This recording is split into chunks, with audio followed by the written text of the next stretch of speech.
Yang mengatur hanya satu, yaitu Allah. Yang menentukan hanya satu, yaitu Allah. Yang berkuasa hanya satu, yaitu Allah.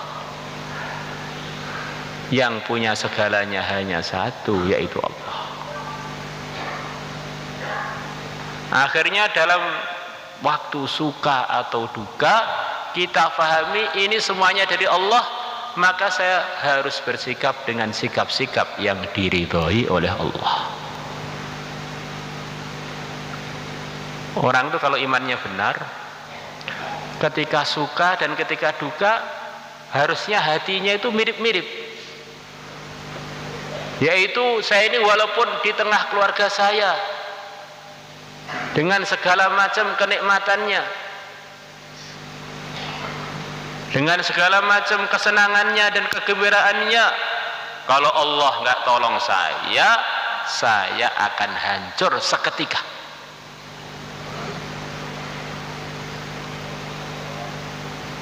Di rumah dalam kondisi tenang, tetap tawajuhnya hanya kepada Allah. Bersama istri, bersama anak-anak, harta bergelimang, tawajuhnya hanya kepada Allah. Waktu duka begitu juga, di tengah lautan diombang-ambingkan oleh ombaknya samudra, hatinya tetap tenang, ada Allah. Kalau Allah sudah menolong saya, sudah beres. Kalau belum menolong, ya saya akan minta tolong hanya kepada Allah, karena selain Allah itu tidak ada.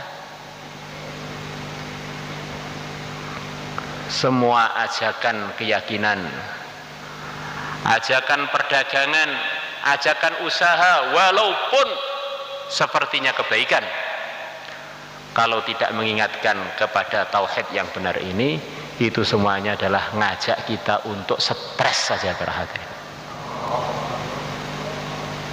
Karena kita ini 24 jam perlu pertolongan Allah, berhajat kepada Allah. Terus ada seminar mulai awal sampai akhir sama sekali tidak mengingatkan yang seminar itu kepada Allah, menjanjikan macam-macam keuntungan tanpa diingatkan itu semuanya yang bisa mendatangkan hanya Allah. Tambah banyak menghadiri seminar, tambah banyak bahan-bahan untuk stres. Kok kita usaha para hadirin, kita sendiri itu loh nggak ada asalnya itu. Kok bisa merasa mandiri atau diajari untuk mandiri tanpa ingat kepada Allah, tanpa merasa berhajat kepada Allah? Ajaan-ajaan ini ajaan yang menipu kita, menjerumuskan kita kepada kebingungan, kegagalan, bahkan kepada kehancuran. Maka kita di sawah, jangan lupa mudzakarah iman yakin. Dengan keluarga, jangan lupa mudzakarah iman yakin. Di kasur bersama istri, jangan lupa mudzakarah iman yakin. Bismillah, Allahumma jannibna wa jannibis syaitan fima razaqtana. Ini mudzakarah iman yakin. Masuk rumah, assalamualaikum warahmatullahi, ingat Allah, minta kepada Allah. Keluar rumah, ingat Allah, minta kepada Allah. Bismillah, tawakkaltu 'ala Allah. Mendapatkan kenikmatan, ingat kepada Allah. Masya Allah, la quwata illa billah. Dapat kesusahan, ingat kepada Allah. La haula wa la quwata billah. Allah, Allah Rabbi, la usyriku bihi syai'a. Ini semuanya adalah dari Allah. Tidak ada sekutu bagi Allah. Saya tidak akan menyekutukan Allah dengan lainnya. Walaupun saya susah, saya hanya akan tawajuh kepada Allah. Saya bahagia, juga hanya akan tawajuh kepada Allah. Siapa yang waktu bahagia ingat Allah, Allah akan kekalkan nikmatnya. Siapa waktu susah dia ingat Allah, Allah akan selesaikan kesusahannya dengan solusi yang begitu mudah. Katanya Al-Imam Abul Hasan Asyadzili rahimahullah, penyusun Hizib Bahar, Hizib Nasr, seorang ulama besar dari Maroko, yang doanya ini terkenal makbul banget, doa-doa hizib ini. Yang dulu di kalangan anak-anak pondok yang suka tirakat, kalau orang itu sudah membaca Hizbun Nasr, ditirakati 7 hari, kan ada ujiannya, sudah makbul atau belum. Hizib Nasr dibaca, tiupkan di kopi. Kopinya diminum, kok kencingnya berupa kopi, wah berarti sudah makbul.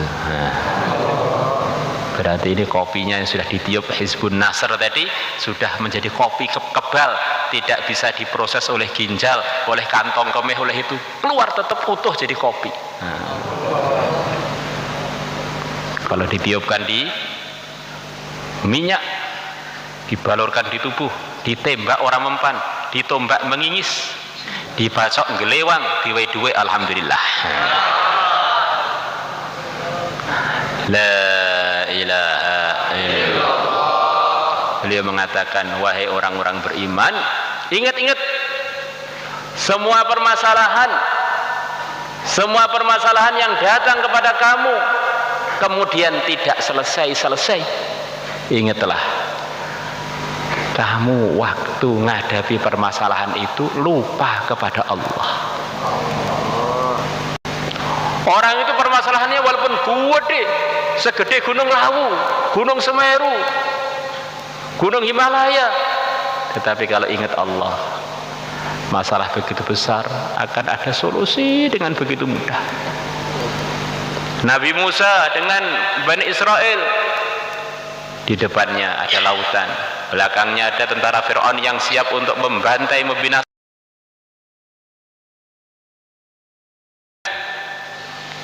Nabi Musa mengajari kaumnya tauhid yang benar. Nyapa susah-susah, inna lamudrakun, sungguh kita ini akan ketangkep semuanya. Ojo ngomong ngono kuwi.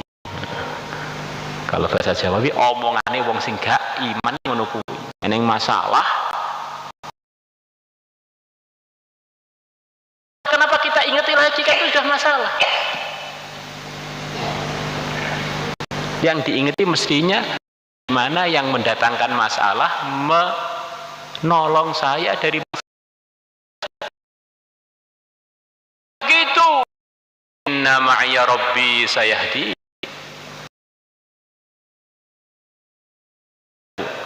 Sayahdin, dia akan memberikan petunjuk.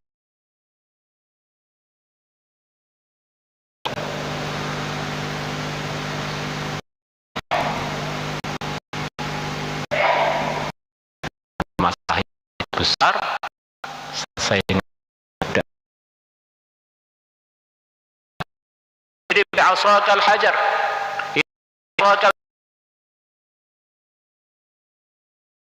tongkatnya Nabi Musa dipukulkan di lautan.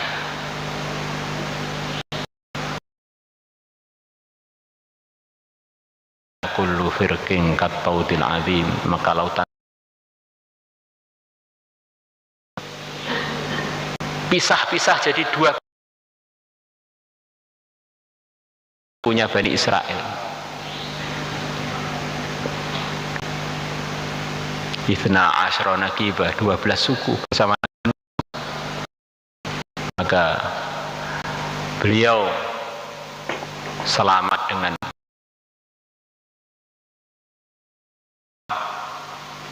menyusul.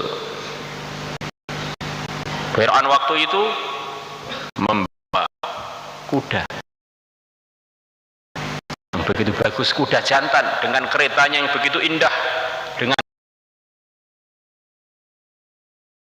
gagah kuat banget, sekali pukul gitu. Fir'aun sampai di pinggir, kudanya berhenti dan oleh Fir'aun ditahan. Perasaan sensitif ini kalau masuk bahaya, maka malaikat Jibril turun.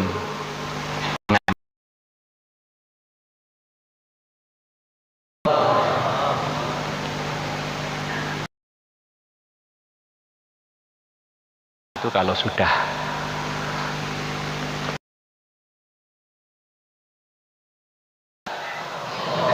itu kalau punya otak. Kalau sebelumnya ada 100/3 hilang.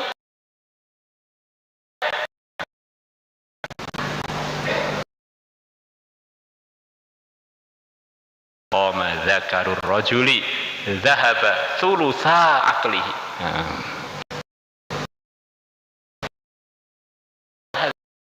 Bagaimana otaknya seberapa? Maka Fir'aun sudah nggak bisa menguasai kudanya. Begitu kudanya Fir'aun sudah nggak bisa dikendalikan, kudanya melaju masuk ke dalam lautan. Kuda ini kuda terdepan, akhirnya seluruh kuda di belakang yang dinaik. Maka Allah berfirman kepada Nabi Musa, pukulkan tongkatmu itu. Pukul yang kedua. Pelajaran penting bagi kita. Tapi dengan iman yang benar akan ada solusi begitu mudah. Enggak perlu perang, enggak perlu, cukup selesai seluruh masalah.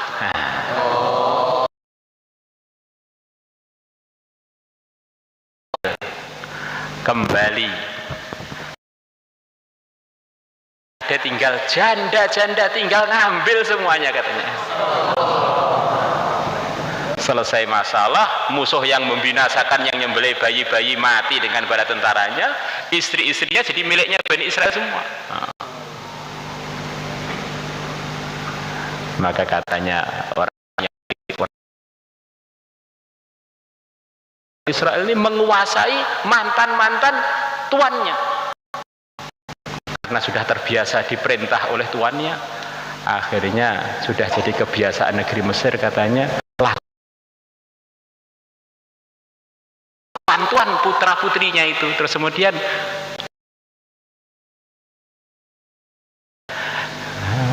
akhirnya sejarah dalamnya Fir'aun dan bala tentaranya sampai habis, yang tinggal wanita aja, mantan ratu itu. La ilaha illallah. Tafsirnya hadirin,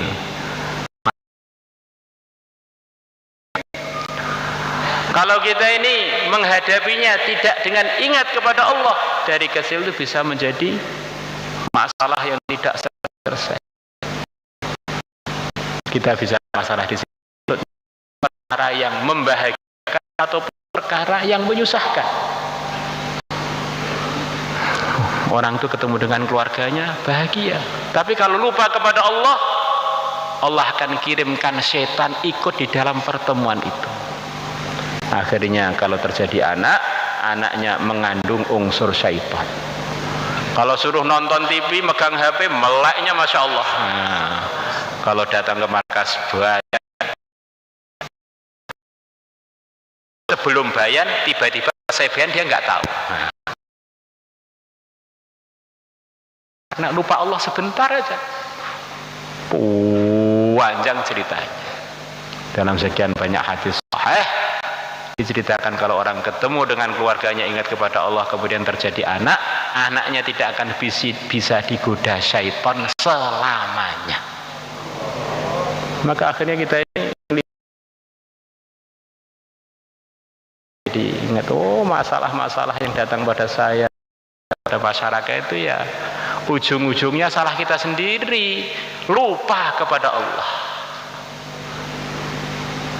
Maka tidak ada mudzakarah yang lebih menenangkan, lebih membenarkan, lebih meluruskan, melebihi mudzakarah iman yakin.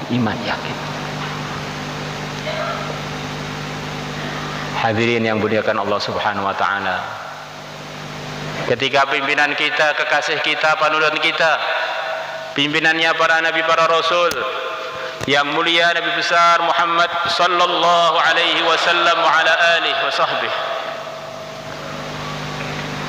beliau Isra wal Mi'raj. Maka dalam perjalanan Isra itu beliau ketemu dengan berbagai macam godaan, yang godaan itu merupakan godaan untuk umatnya di dalam rangka menerapkan iman dan amal. Ada godaan-godaan ketika beliau bersama malaikat Jibril. Ada syaitan, ada yang mengatakan itu iblis sendiri. Dia membawa obor, pengen membakar yang mulia Nabi besar Muhammad sallallahu alaihi wasallam. Maka malaikat Jibril mengajari Nabi kita beberapa doa. Akhirnya keinginan buruknya iblis atau senior dari pengikutnya iblis tadi menjadi gagal total. Maka di antara ujian kita dalam mempraktekkan agama ini para hadirin adalah ada serangan-serangan gaib, bisikan-bisikan setan, sihir-sihir dari setan, atau yang kerjasama dengan setan untuk menggagalkan kita di dalam taat kepada Allah, iman yang benar dan amal yang benar.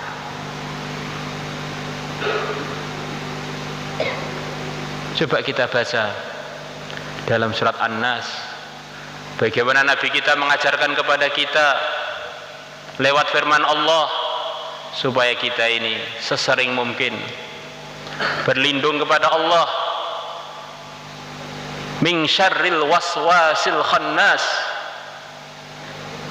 dari keburukannya setan yang suka memberikan bisikan-bisikan keburukan, al-khannas yang suka muncul sembunyi. Kalau kita mau merasakan diri kita para hadirin, dalam diri kita ini selalu akan ada serangan-serangan, pengen buruk, pengen buat buruk, pengen terus al-waswas al-khannas. Begitu kita lawan, dia mundur sebentar, maju lagi, mundur sebentar. Dan setannya ini tidak selalu yang tidak tampak. Kadang-kadang setan yang berkepala hitam. Maksudnya manusia para hadirin. Minal jinnati wan nas. Setan-setan dari kalangan jin atau manusia. Kadang-kadang hatinya sepertinya sudah lurus, tapi ada setan-setan manusia yang ngajak kita keburukan. Ayo melanggar, ayo maksiat, ayo ngeruyur terus.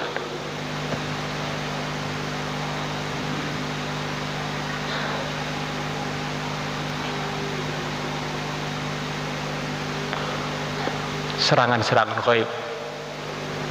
Wa min syarrin naffatsati fil 'uqad, dan supaya minta perlindungan syarrin naffatsat, dari keburukannya para wanita-wanita penyihir yang meniup di tali-tali sihirnya.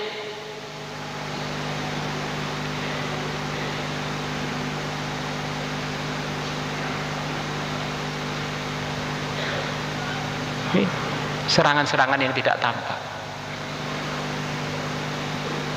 Jadi urusan sihir menyihir ini yang disebutkan dalam Al-Quran para wanita penyihir para hadirin.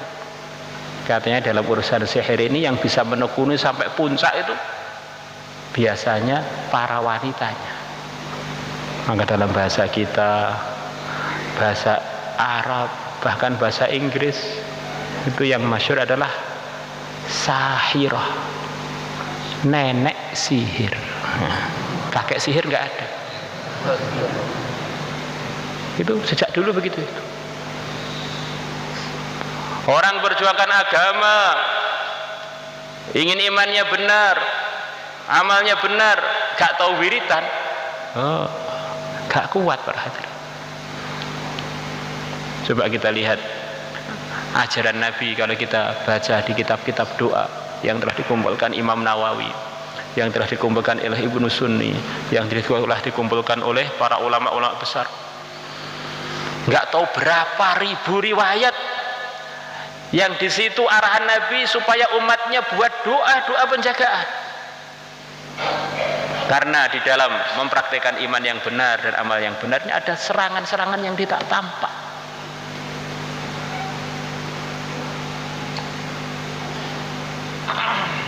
Berjuang, zikir ngentekne waktu. Kita ini harus full berjuang. Ya, berjuang tanpa zikir ujung-ujungnya nggak kuat.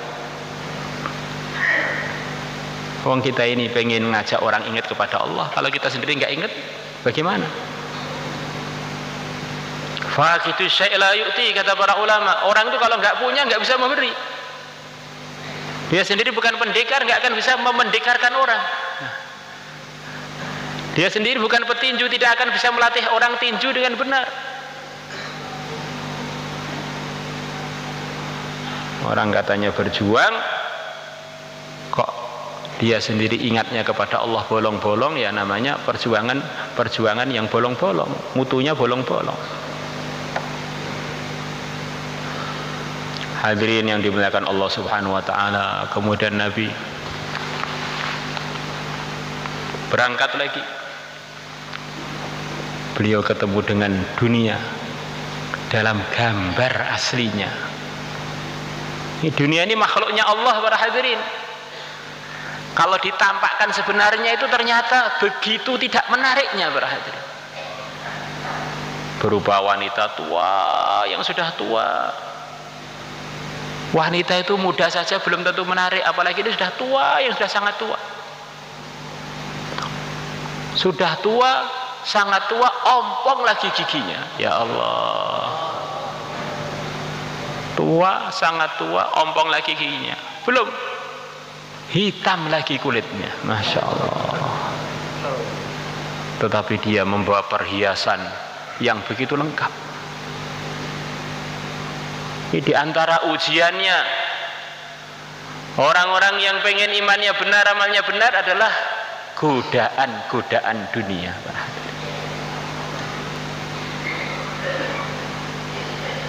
Di orang itu kalau cinta dunia ini salah ngelamar istri, perhatian. Salah cari pasangan. Maka di antara ciri khasnya dakwahnya para nabi, para rasul adalah mengajak manusia supaya tidak tergiur dengan dunia. Dunia ini, dunia. Katanya dunia ini mu'annasnya adna, artinya perkara yang begitu cepat berlalu dan belum pernah bisa dimiliki oleh siapapun. Maka kalau orang itu tergoda dengan dunia, itu sama aja menghabiskan umurnya untuk sesuatu yang belum pernah bisa dimiliki oleh siapapun mulai zaman Nabi Adam sampai sekarang. Dunia sementara, akhirat selama-lamanya. Orang itu punya dunia ya boleh aja, para hadirin. Tetapi ingat, itu hanya sementara, akan bergiliran, silih berganti, muter di antara orang-orang yang di dunia ini. Maka harta dunia ini dalam bahasa Arab artinya mal, diungkapkan mal, mala yamilu mailan, perkara yang pindah-pindah. Pagi ini di saku saya ada 100.000, siang sedikit beli pecel jadi tinggal 70.000, siang lagi beli kopi tinggal 80, kurang lagi 50.000, sore makan tahu habis, pindah. Dulu rumah saya ini adalah rumah ayah saya, dulunya rumah kakek saya, dulunya rumah orang lain yang dibeli oleh kakek saya, muter. Maka orang-orang yang perasaannya memiliki dunia, saya sudah punya sertifikat, ini tanah ini adalah SHM, sertifikat hak milik, itu sebetulnya sama aja dengan yang tidak memiliki, karena juga dia tidak bisa memiliki hasilnya. Berhati ujian perasaan, kroso duwe ternyata rasane tok, ternyata hanya dititipi sebentar saja.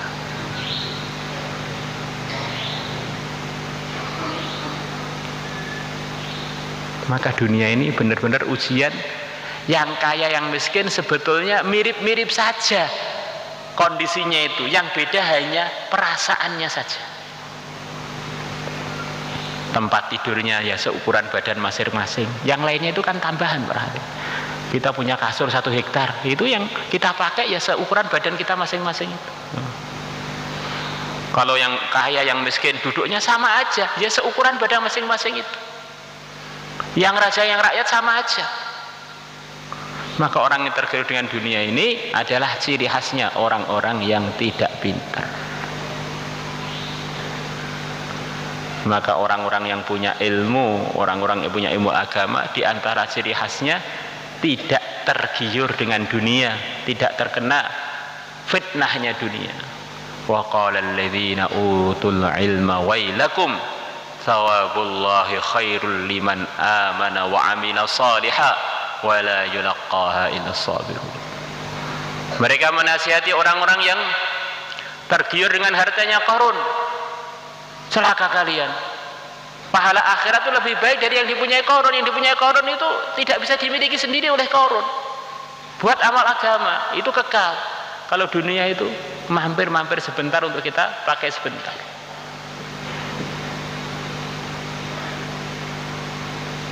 Bahkan kadang-kadang orang yang tidak punya dunia itu justru dalam kenyataan lebih nyaman daripada orang-orang yang banyak dunianya, para hadirin. Tidurnya lebih enak, di mana-mana tidur nyenyak, masya Allah. Makannya selalu lahap karena setiap hari kerja berat, malah enak makan. Ini kalau orang banyak dunianya itu sering mikir dunia, tidur nggak nyenyak, nggak pernah berkeringat, akhirnya stres.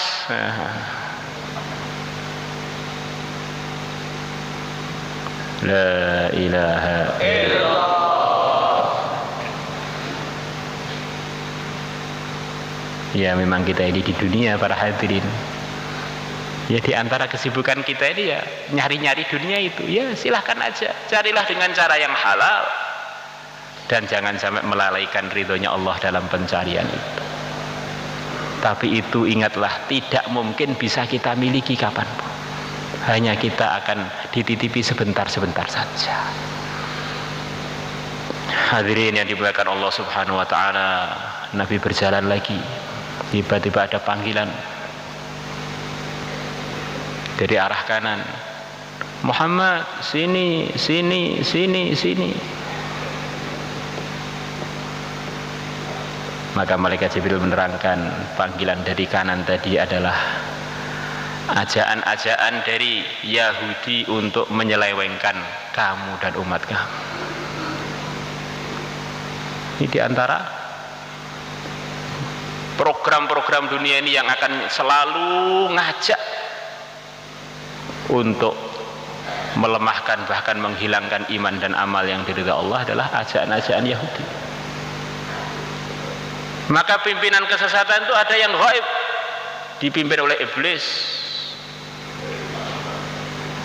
dan ada yang dari kalangan manusia, pimpinannya adalah Dajjal, yang dia adalah dari salah satu keluarga Yahudi.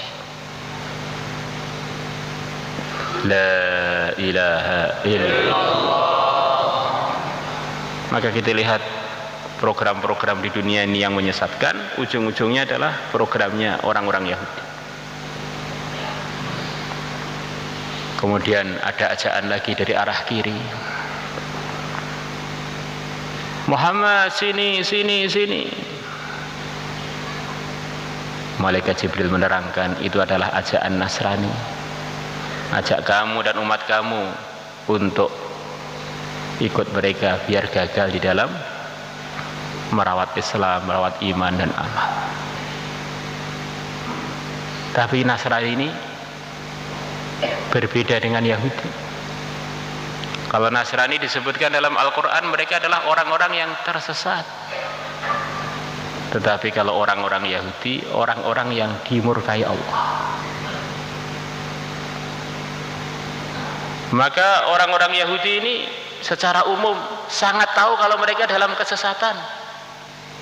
Tetapi memang dengan keyakinan dan dengan kesengajaan mereka dalam kesesatan tersebut dan mengajak manusia untuk mengikuti kesesatan mereka.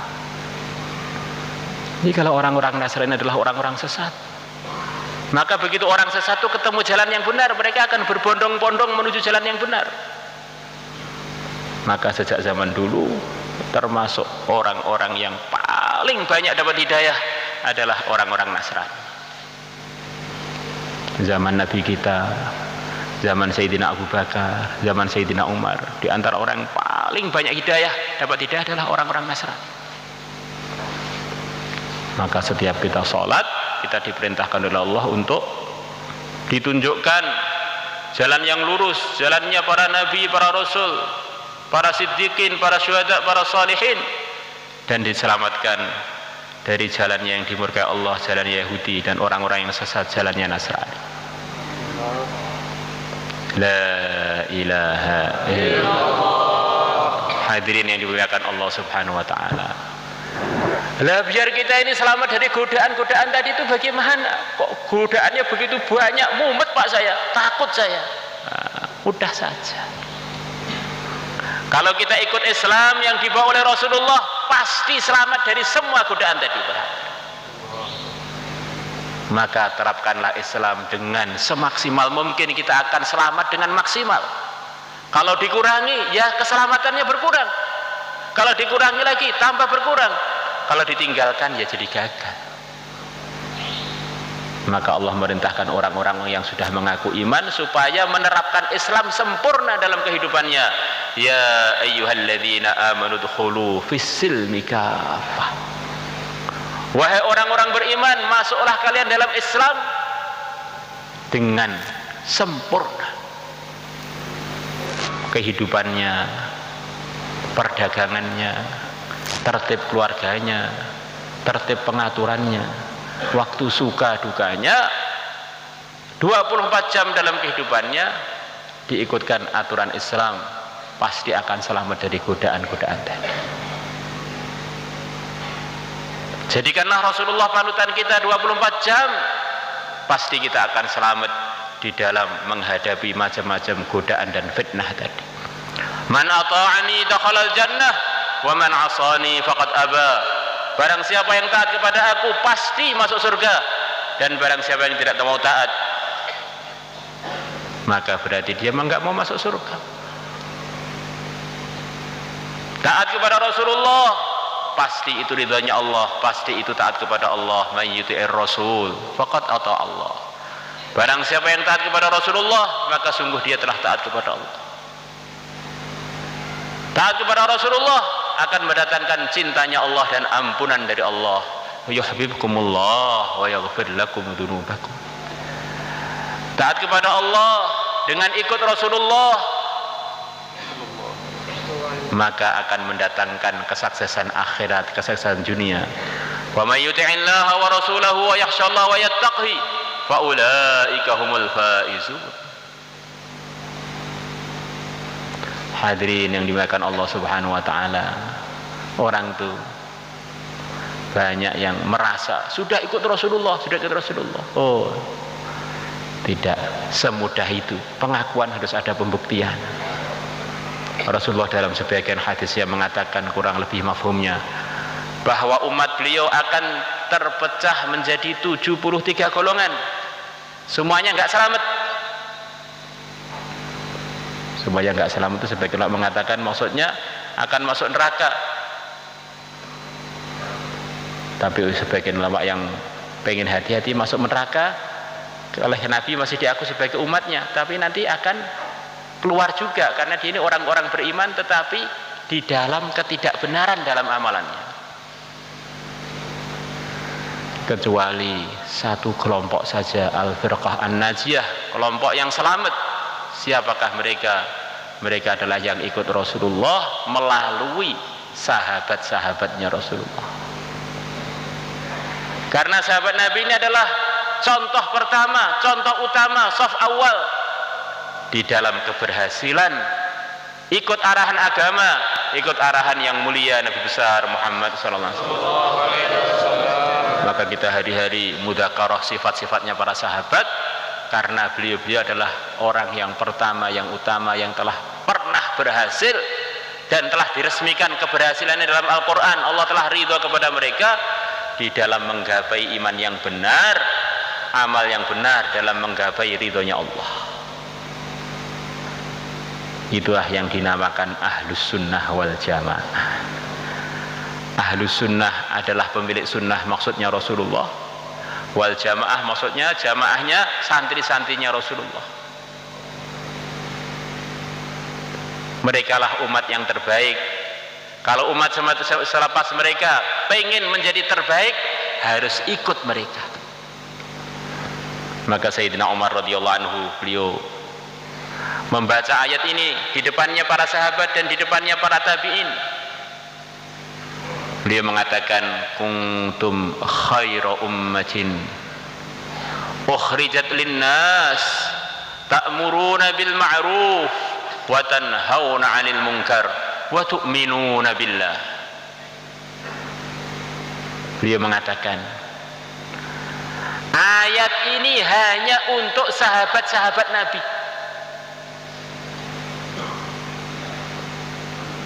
Kata beliau, kenapa? Allah berfirman dengan firman-Nya, kuntum, kalian telah menjadi. Di perkara ini sudah terjadi, sahabat sudah lulus. Andaikan untuk semuanya, maka Allah akan berfirman bukan dengan fi'il madhi, akan berfirman dengan antum khairu ummatin ukhrijat linnas. Kalau antum semuanya masuk. Tapi kalau kuntum hanya sahabat yang masuk. Dan orang-orang yang mengikuti sahabat akan masuk. Kalau enggak, ini hanya khusus untuk sahabat. Maka andaikan selepas sahabat itu terjadi hari kiamat, khairu ummah itu ya sahabat itu saja, telah berhasil. Umat terbaik, wa kadzalika ja'alnakum ummatan wasata, begitu juga aku telah jadikan kalian para sahabat ummatan wasata, umat yang terbaik. Andaikan terjadi kiamat, maka itu sudah diperoleh oleh para sahabat. Dan untuk selain para sahabat harus niru para sahabat. Maka dalam Al-Quran peresmian umat terbaik ini hampir semuanya pakai sighah telah lalu, telah terjadi. Supaya apa? Kata sebagian ulama, supaya orang-orang selepas sahabat itu paham, saya bisa dapat semua fadilah ini kalau saya ikut para sahabat, kalau enggak ya enggak dapat. Ashabi kan nujum bi ayyihi muqtadaitum ihtadaitum. Sahabat-sahabatku adalah bagaikan bintang-bintang. Dengan siapapun kalian ikut, kalian akan dapat hidayah. Manusia-manusia terbaik selepas para anbiya, innallaha ikhtara ashabi 'alal 'alamin siwan nabiyyina wal mursalin. Cinta kepada mereka berarti cinta kepada Rasulullah. Benci kepada mereka berarti benci kepada Rasulullah. Faman ahabbahum fabihubbi ahabbahum wa man abghadahum fabibughdhi abghadahum. Barang siapa cinta kepada para sahabat, dengan sebab kecintaan dia kepadaku, dia mencintai para sahabat. Dan barang siapa membenci para sahabat, dengan sebab dia ini benci kepada aku, dia telah membenci para sahabat. Orang katanya senang Rasulullah, kok benci dengan sahabat? Itu cinta palsu.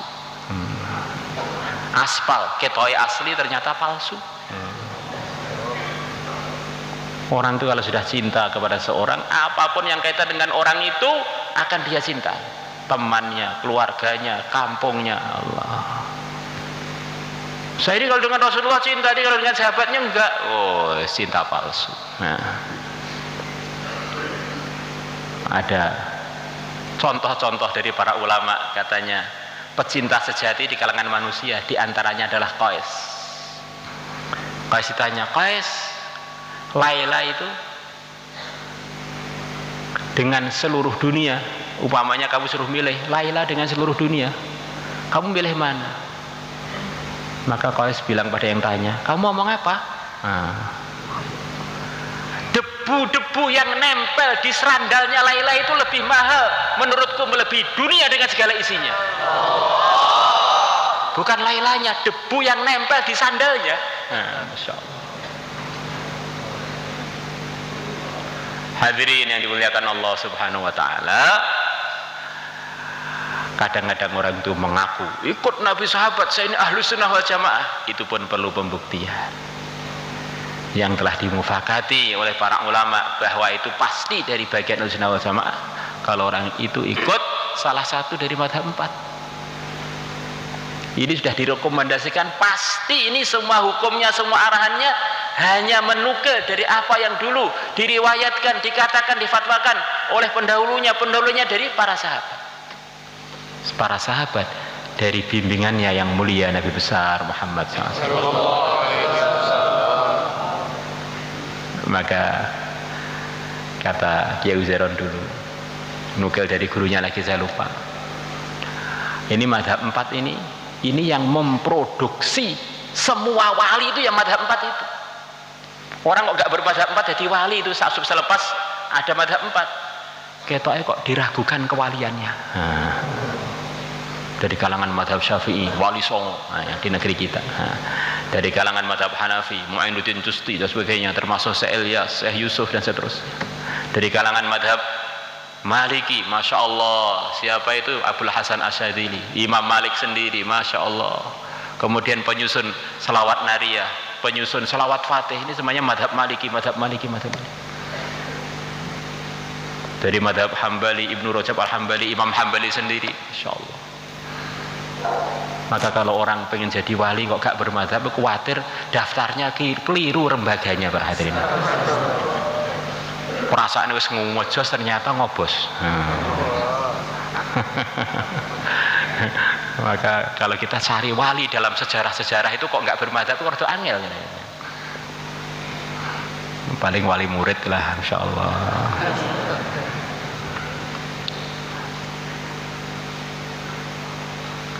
Nabi bersabda dalam sebagian majelisnya bahwa nanti akan ada sebagian umatku yang akan diserai ibu kota Romawi Timur. Dia waktu itu adalah sebaik-baik pimpinan umatku dan pasukannya adalah sebaik-baiknya pasukan.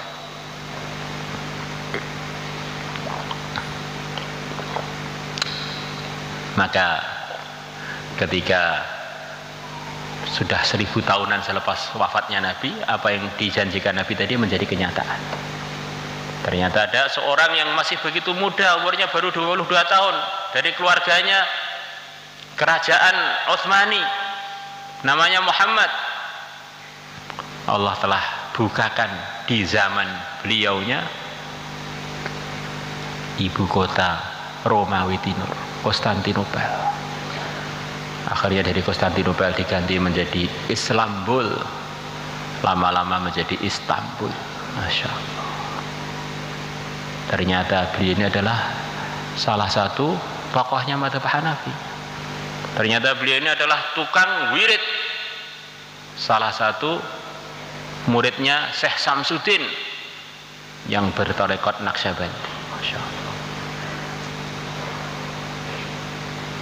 Maka orang-orang yang telah disabdakan Nabi jadi pimpinan-pimpinan hidayah itu di akhir-akhir zaman ini ternyata selepas tersusunnya madhab 4 dengan sempurna itu selalu saja diproduksi muter-muter antara 4 madhab ini. 83 datang rombongan ke Temboro, rombongannya Profesor Abdus Sobur, jalan kaki 1,5 tahun, mulai dari Banyuwangi sampai Jakarta, datang ke Temboro, disambut oleh ayah kami rahimahullah. Maka beliau tanya-tanya, kamu itu madhabnya apa? Kiai kuno ditanya bermadhab enggak, akidahnya apa? Oh, ini termasuk gerakan benar ini berarti. Jadi orang tuh hidup itu harus ada aturan benar, jangan aturan ngejos itu enggak ada dalam kurikulum. Itu bahkan kadang-kadang menyebabkan orang itu gelap mata, akhirnya enggak tahu mana yang hak, mana yang batil gara-gara kesemangatan. Ada orang dekatnya Nabi, Utsman ibnu Mad'un, yang sangat kaya, tapi begitu semangat. Maka istrinya sowan kepada istrinya Nabi dalam kondisi bajunya begitu sederhana, enggak dandan sama sekali. Ditanya oleh istri Nabi, Sayyidah Aisyah, kamu kok enggak dandan belas, padahal suami kamu itu loh suami yang terkaya di kalangan orang Quraisy. Maka istrinya Utsman yang bernama Khawlah bilang, itu Utsman itu belas nggak respon pada istrinya. Saya ini nggak dapat manfaat apapun jadi istrinya Utsman itu. Siang puasa terus, malam tahajud sepanjang malam. Maka oleh Nabi dipanggil, ditegur, Utsman, kamu itu hidup tuh niru siapa sih? Orang yang paling takut kepada Allah itu saya. Yang paling memegang aturan Allah adalah saya. Saya menikah, saya ketemu dengan istri, saya tidur, saya puasa, saya berbuka. Kamu nak niru sapa ngejas-ngejas gak ning aturan itu? Langsung Utsman, ya Rasulullah, saya kapok, pokoknya saya akan ikut Tuan. Nah, kurang lebihnya begitu. Maka tidak berapa lama istrinya Utsman datang lagi kepada istri Nabi, dan seperti pengantin baru. Jadi ikut agama itu kalau stabil semuanya diamalkan, masya Allah, keluarga romantis, semua hak tertunaikan, istri pun dandan, suami semangat, istri semangat, masya Allah. Dicontoh mudah, dipandang juga indah, akhirnya tersebar hidayah seluruh alam. Sahabat itu begitu sempurnanya amal agama, para hadirin, datang ke negeri-negeri yang belum dapat hidayah, tidak ceramah panjang-panjang seperti begini ini, cukup kunu mislana tuflihu, kalian pengen sukses, ikuti kami pasti sukses. Kita berani nggak begitu, para hadirin? Ikuti kami sukses. Kita paling bilang ikuti sahabat sukses. Berarti kita ini dengan diri kita memang patek yakin asli ini. La ilaha illallah. Maka untuk itu semua, para hadirin, siapa yang siap untuk meluangkan waktu latihan berjuang, latihan ikut Nabi dan para sahabat, dengan lebih maksimal lagi bergerak di tempat yang jauh-jauh untuk ngajak manusia, melatih diri kita dalam ridhonya Allah, memperjuangkan sunnah-sunnahnya Rasulullah SAW. Silahkan berhadir. Mari Pak, pertama kali tahsilnya 4 bulan negeri jauh. Silakan Pak, 4 bulan negeri jauh. Silakan berdiri, baik jamaah yang sudah siap berangkat, boleh. Masya Allah, minggu depan Pak.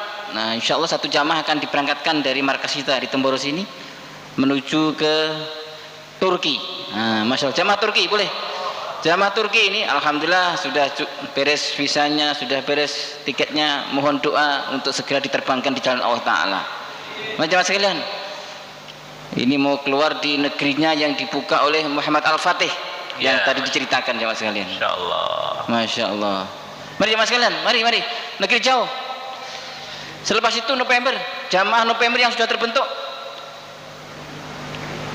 akan diberangkatkan ke Mesir bulan November. Mari silakan. Masya Allah. Nampak jelas perjuangan Nabi Musa di negeri Mesir. Mari. Nabi Musa di Mesir, makamnya Imam Syafi'i di negeri Mesir, Ibnu Hajar Al-Asqalani, Qastolani di Mesir, Imam Suyuti di Mesir. Masya Allah, gudangnya ulama. Sahabat Amr bin As jadi gubernur Mesir. Kalau makamnya nggak tahu ini gimana ya. Mari Pak, jamaah November ke Mesir. Mari Pak, yang negeri jauh, Masya Allah. 1 jamaah alhamdulillah telah wujud, jamaah sekalian. Ini akan menjadi pembuka berikutnya untuk negeri-negeri berikutnya, jamaah sekalian. Minimal 1 jamaah negeri jauh setiap bulan. Minimal. Masya Allah. Mari jamaah sekalian. Desember akan diantar jamaah ke Maroko, jamaah sekalian. Negeri yang paling barat daripada ujung dunia. Nah, Afrika paling barat. Negerinya Abul Hasan Asyadzili, Masya Allah. Negerinya pengikut-pengikutnya Imam Maliki, Masya Allah. Al-Maghrib Al-Arabi. Negerinya yang menyusun kitab Dalailul Khairat, Masya Allah ya. Mari Pak, 4 bulan silakan. Sudah waktunya bagi yang pernah ke IPB beberapa tahun yang lalu ataupun yang sudah lama IPB, segera ditingkatkan pengorbanannya dengan 4 bulan negeri jauh. Mari jemaah sekalian, 4 bulan negeri jauh. Bahkan sudah banyak negeri-negeri yang mulai membuka, mulai menunggu kedatangan jamaah dari Indonesia, dari Temboro. Mari jemaah sekalian, mari. Baik yang dekat dari daerah kawasan Temboro maupun yang jauh-jauh silakan. Mari Pak, dari Ponorogo kemarin 1 jamaah silakan. Dari Ponorogo terbentuk 1 jamaah, monggo silakan. Pak Haji, silakan Pak Haji. Nah, jamaah Ponorogo. Masya Allah. Monggo, Masya Allah. Dari Kediri 1 jamaah, dari Ngawi 1 jamaah, hampir tiap kawasan 1 jamaah. Sekarang tinggal membulatkan. Masya Allah. Mari Pak Haji. Nah, dari Ponorogo 1 jamaah. Mari Pak. Pikir seluruh alam, tanggung jawab seluruh alam. Buktinya kita bergerak seluruh alam. Mari jamaah sekalian. Mari. Berikutnya adalah niat untuk ke India. Nah, ini niat. Belum bisa berangkat besok, bulan depan belum bisa. Tapi niat dulu tak apa-apa. Nah, niat dulu, berangkatnya dimusyawarahkan kapan waktunya. Mari. Langsung negeri jauh. Dari Batam mau berangkat dari Temboro, silakan berdiri. Ini dari Batam mau berangkat negeri jauh, silakan. Masya Allah. Dilengkapi jamaahnya ini nanti. Dilengkapi jamaahnya. Mari Pak, mari. India juga boleh. Sekarang niatnya berangkatnya dimusyawarahkan kapan waktunya. Nah, dimusyawarahkan berangkatnya. Tapi niat kapan saja boleh niat. Kapan saja boleh persiapan. Nah, berangkatnya dimusyawarahkan. Mari. Insyaallah dalam negeri 4 bulan 40 hari, Masya Allah. Monggo, Masya Allah. Nah, mari. Sekarang 4 bulan 40 hari dalam negeri, silakan. Mari, silakan. Yang baru pertama kali datang di Temboro hadir dalam pengajian ini boleh juga niat. Nah, boleh mencicipi berapa saja. Silakan, Masya Allah. Songkok putih, songkok hitam boleh semua bergerak fisabilillah. Masya Allah. Songkok putih, songkok hitam yang enggak bersongkok pun boleh. Masya Allah. Mari Pak. Yang baru pertama kali juga boleh di sini untuk mencicipi berapa hari saja. Riwayat Muslim, Rasulullah pun pernah tidak pakai songkok. Masya Allah. Ketika beliau dengar ada seorang sahabat sakit parah, maka beliau menjenguk dengan tergesa-gesa, nggak sempat pakai songkok dan nggak sempat pakai sandal. Jadi katanya, jadi dalilnya orang yang nggak bersongkok pun ikut Nabi ya, ketika beliau tergesa-gesa jenguk orang sakit. Insya Allah. Katanya biar sempurna, nggak pakai songkok sekaligus nggak usah pakai sandal. Biar hadisnya nggak dipotong separuh katanya. Masya Allah. Setahun Masya Allah teman-teman santri ya, Masya Allah, yang sedang gerak atau akan gerak niat setahun, maka silakan Masya Allah bergerak ke depan. Masya Allah.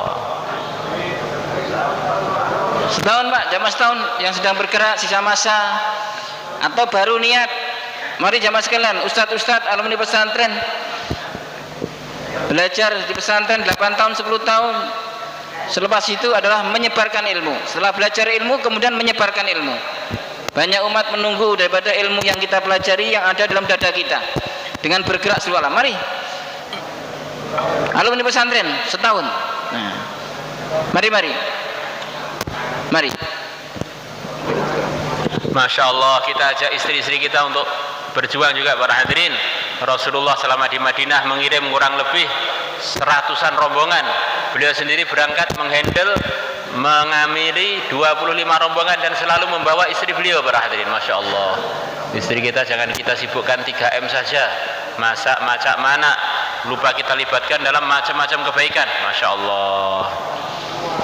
Mari Pak, Mas Turat, jamaah luar provinsi yang sedang ada sisa masa, silakan berdiri. Jamaah dari Bima, nah, yang sedang bergerak, yang sisa masa, mari. Sisa masa atau 3 hari dari mahala masing-masing yang akan bergerak di halakonya masing-masing, tetap ditafakkan di tim taskil, ditafakut di markas. Mari jamaah sekalian, Mas Turat, silakan. Insyaallah semuanya niat insyaallah. Kurang lebihnya minta maaf. Assalamualaikum warahmatullahi wabarakatuh.